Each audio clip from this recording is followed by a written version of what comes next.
చిట్యాలలో municipality ఎన్నికల ప్రచారం కొనసాగుతుంది. ప్రచారానికి ఇక 2 రోజులు మాత్రమే సమయం ఉంది. చూడొచ్చు చిట్యాల్లో పెద్ద ఎత్తున కానీ కాంగ్రెస్ పార్టీ కార్యకర్తలు తరలి రావడం జరిగింది. మనతో మాట్లాడానికి భువనగిరి మున్సిపల్ ఎన్నికల పార్టీ ఇన్ఛార్జు మంత్రి సీతక్క ఉన్నారు. మీరు మొత్తం భువనగిరి పార్లమెంటు ఇన్ఛార్జిగా వ్యవహరిస్తున్నారు. మొత్తం మీద ఇక 2 రోజులు మాత్రమే ప్రచారానికి ఉంది. ఇబ్రహీంపట్నంలో ప్రచారం చేసి ఇప్పుడు చిట్యాలకు రావడం జరిగింది. ఎలా ఉంది భువనగిరి పార్లమెంట్లోని ప్రభంజనం? కొనసాగుతుంది అద్భుతంగా.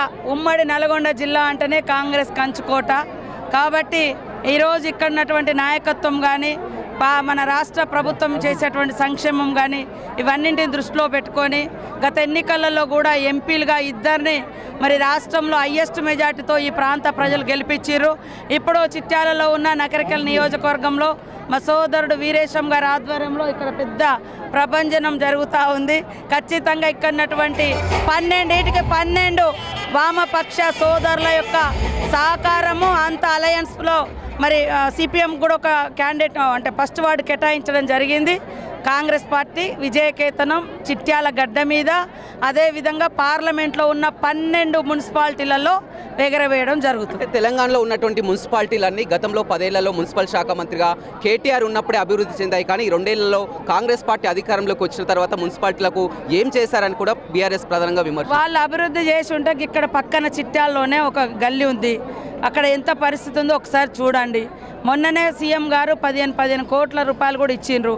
అందుకనే కొంత బీసీ బిల్లు రిజర్వేషన్ బిల్లు పెండింగ్లో ఉన్నా కూడా అక్కడ కొట్లాడుతూనే ఇక్కడ గ్రామ పంచాయతీలు కానీ మున్సిపాలిటీ ఎన్నికలు జరిగితే మున్సిపాలిటీలు గ్రామాల అభివృద్ధి అయితే అని ఎన్నికలు నిర్వహించుకోవడం జరుగుతూ ఉంది. కాబట్టి ఇక జరగబోయేటువంటి అభివృద్ధి ఇంకా పెద్ద ఎత్తున ఉంటుంది. మాకు చిత్తశుద్ధి ఉంది. మా ముఖ్యమంత్రి అందుకే ఈ శాఖ తన దగ్గర పెట్టుకున్నాడు. పట్టణాలను కూడా అద్భుతంగా డెవలప్ చేయాలని. మరోవైపు బీజేపీ కేంద్ర మంత్రులు కానీ అదేవిధంగా రాష్ట్ర అధ్యక్షుడు కానీ చెప్తున్నటువంటి ప్రకారం ఇప్పటికే గ్రామాల్లో నిధులు లేదు, రాష్ట్రంలో ఫండు లేదు, మరింత అభివృద్ధి చెందాలన్న కార్పొరేషన్లో ఏమైనా కేంద్రం నుంచే నిధులు వస్తాయి. కేంద్రానికి బీజేపీకి 8 మంది ఎంపీలను గెలిపించారు, 8 మంది ఎమ్మెల్యేలను బీజేపీ వాళ్ళని గెలిపించారు. మరి ఏం చేస్తున్నారు? మోకాలు అడ్డుతూ ఉన్నారు. మా ముఖ్యమంత్రి గారు పదే ఢిల్లీ దగ్గర ప్రధానమంత్రి దగ్గర పోయి అడుగుతూ ఉన్నాడు. మరి 8 మందిని మాకు సగం వాళ్ళకు సగం గెలిపించారు పబ్లిక్ ఎంపీలుగా. మరి కేంద్రంలో బీజేపీ ప్రభుత్వం ఉంది, తీసుకురావాలి కదా.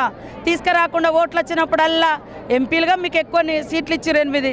మరి ఎందుకు నిధులు తీసుకొస్తలేరు?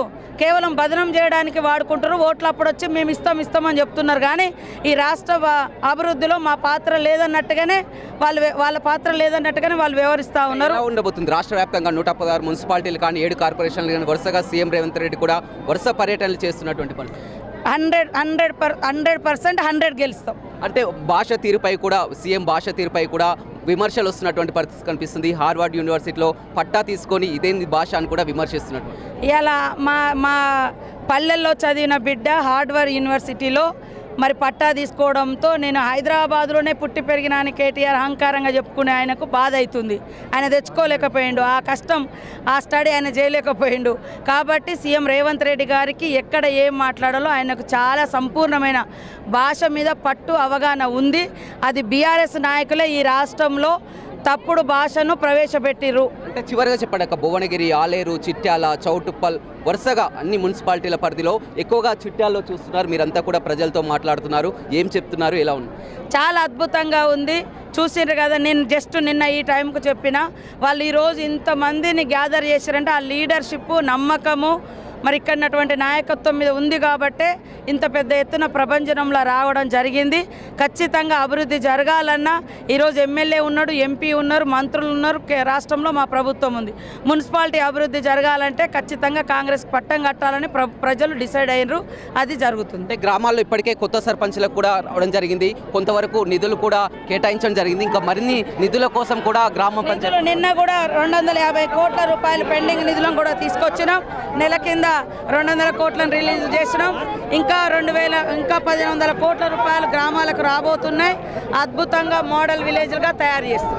రైట్, చూడొచ్చు మొత్తం కూడా మున్సిపాలిటీ ఎన్నికల ప్రచారం హోరాహోరీగా కొనసాగుతున్నటువంటి పరిస్థితి అయితే కనిపిస్తుందని చెప్పవచ్చు.